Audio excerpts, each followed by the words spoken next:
The Tao of Self-Confidence, Episode 863. Welcome to the Tao of Self-Confidence, where I share stories of amazing women who have discovered their inner journey to self-confidence. Visit our website at thetaoofselfconfidence.com. Your inner journey to self-confidence awaits. I would love your support if you can pre-order a copy of my upcoming book, The Tao of Self-Confidence, a guide to moving beyond trauma and awakening the leader within. Pre-order your copy on Amazon, Barnes & Nobles, Walmart, and all other book retailers. You will also receive bonus gifts for pre-ordering. Just send your proof of purchase to info@shinayapchan.com to receive your free gifts. Well, hello, friend. Welcome to the Tao of Self-Confidence, where I share stories of amazing women who have discovered their inner journey to self-confidence. I'm your host today, Sheena Yap Chan, and today I have an amazing lady on the show today. She is the founder of iDepo, and I'm so excited to have her on today to share her story on confidence. So without further ado, I'm going to introduce you to Irene Nakamura. Irene, how are you today? Maybe you can fill in a little bit more about yourself to the listeners. Hi, Sheena. I'm so happy to be here. Thanks for having me. So excited. And of course, I love talking about, confidence and things like that. I do own a 7-figure business, 3 offices, one in Hawaii, one in California, and one in the state of Washington. Awesome. Well, thanks for sharing that. I'm super honored for you to be here today. And Irene, what's your cultural background? Well, I am born Japanese American, genuine Japanese parts, made in America. That's who I am. I love that. Thanks for sharing that. And Irene, what would be your favorite self-confidence quote? There's so many. I had to really think about that one. But the one that I'm thinking about right now is beauty begins the moment you decide to be yourself. And that's a quote by Coco Chanel. And, sometimes it really resonates with me because sometimes we don't do the things we want to do because we don't feel beautiful. And it could be inside or outside, but many times if we make ourselves up and everything, put ourselves in some decent clothes, we can go out there and conquer the world. We have that inner confidence.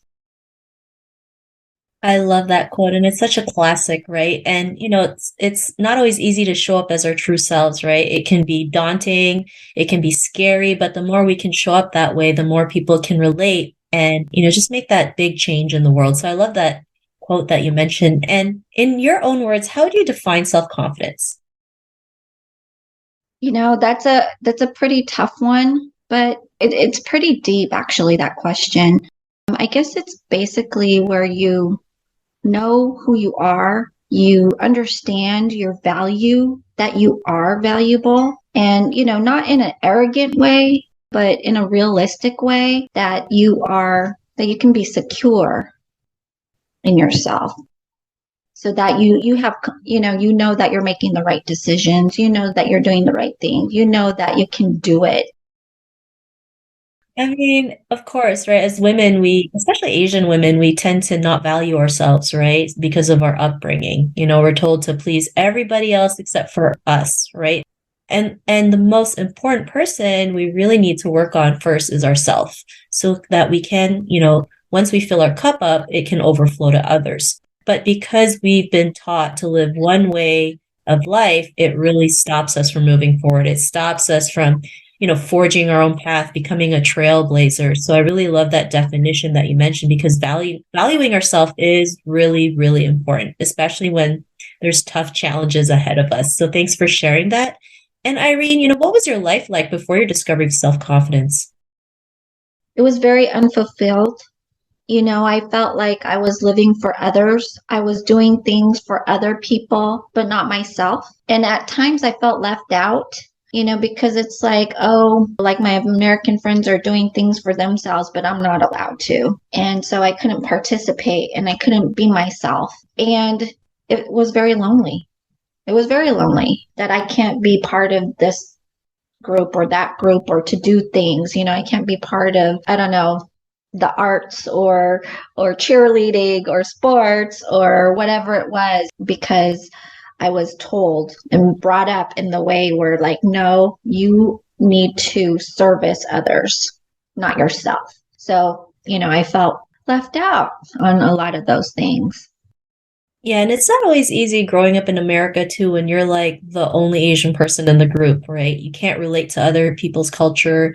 They look at you and they there's a lot of misconceptions, a lot of stereotypes, and then that makes you even more feeling more small because you don't look a certain way, right? You don't have blonde hair and blue eyes. You're Asian, right? And sometimes we feel ashamed, especially at that time when growing up when there was no media representation like now, being able to see movies like Everything Everywhere All at Once and seeing the cast win all kinds of amazing awards. I mean, every time I hear their speeches, I just want to cry, cry happy tears because it's like, finally, it took this long to get it. But, what was that point in your life when you realized you had the confidence to go out there and be the person that you are today, especially running a seven-figure business in the legal profession?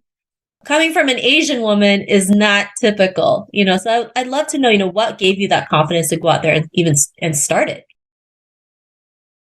It's an interesting question that you ask because if I start to really think about it, I actually did it for others. I felt like I needed to stand up for others. So what happened was, I was diagnosed with cancer and I needed to have surgery and I had scheduled it before Christmas so that it wouldn't interfere with work so much.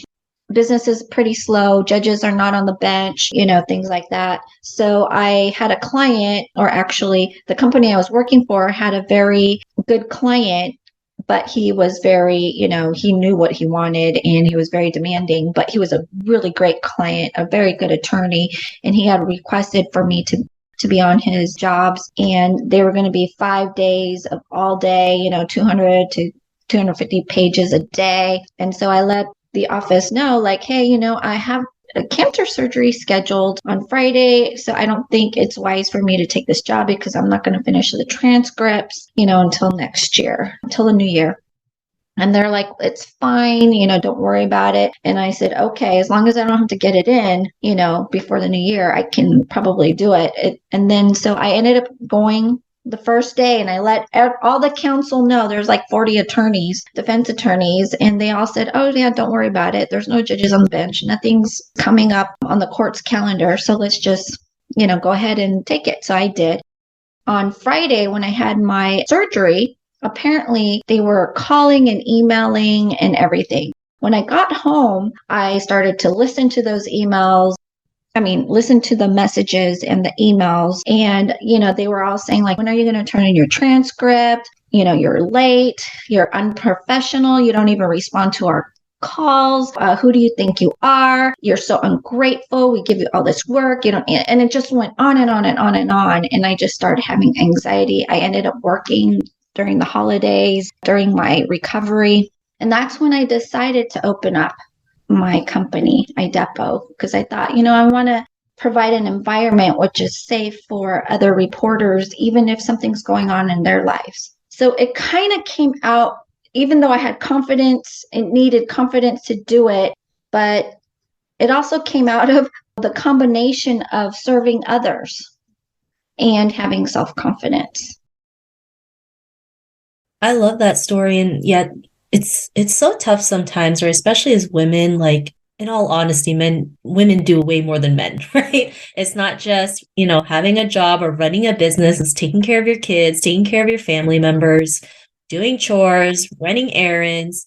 And so it's like you miss one appointment and it's the end of the world, right? It's like, how dare you? I gave you this chance and you blew it. Like men don't really have to think about taking their parents to the hospital or get a checkup or babysit their nephews or taking care of their kids because they're able to work 8 hours straight, right?